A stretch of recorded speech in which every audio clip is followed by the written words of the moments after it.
Jack the Ripper, arguably one of history's most notorious serial killers that ultimately got away with his crimes. A man that murdered the ladies of the night, leaving them strung up and mutilated in the most grotesque of ways. However, this man, this legend, would become more, if you can believe it. A sick, twisted and sadistic man, Jack the Ripper was in fact murdering the women in an effort for redemption, in a sense, hoping and searching for the heart of damnation. The man knew he did not belong on earth, among mortals and their flesh. In finding the heart of damnation, Jack hoped to go to hell and be among those more akin to his philosophy, his mindset and his grotesque satisfaction with pain.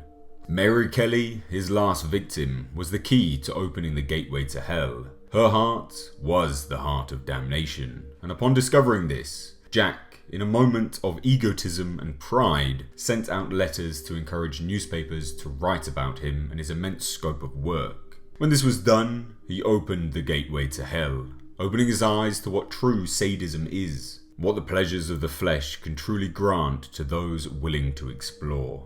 It would be here, in hell, that Jack the Ripper became Saucy Jack, the Cenobite. His image was changed slightly, as with all servants of hell. He has wide, white eyes, clad in the usual black leathers of the Cenobites. Though similar to Pinhead, he has cut open sections along his chest, exposing cuts. These cuts are in fact held closed by hooks, though Saucy Jack can, at will, open these, and within it, nothing but darkness, a void, potentially representative of the void within Jack's soul. He also has a cape with a red underlay, and oddly enough, Jack, unlike other Cenobites, was allowed to keep his hair and mustache upon turning into a Cenobite. Why this is not entirely clear, but it may be that the Leviathan favoured him in some way. Saucy Jack's main weapon is not too dissimilar to his human form's preferred choice. He has no hands now, they were removed upon his transformation, and in place are mechanical devices with a series of blades and knives attached to what would be the fingers. So much like Jack the Ripper, Saucy Jack cuts and slices his victims to pieces, bringing them to hell for judgment. As a man and a Cenobite, Saucy Jack is incredibly ill-tempered. Any slight misstep, any small mistake, and Saucy Jack will immediately lose his temper. A sign of someone's impending death and his razor-sharp hands, as he rips you to shreds.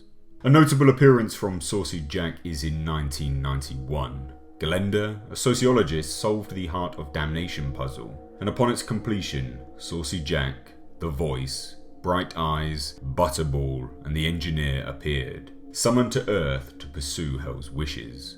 The intention was to take Glenda back to hell. However, Hank, a reporter, made the mistake of trying to save her by stabbing the Heart of Damnation in an effort to send the creatures back to hell.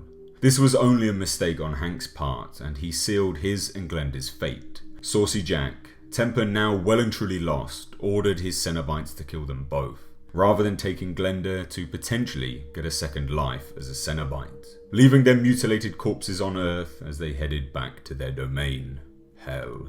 Saucy Jack is a personal favourite of mine, a great creation, one that crosses the line of fiction and fact and myth and legend. If anyone was to become a Cenobite, if Cenobites existed, it is of course Jack the Ripper, surely.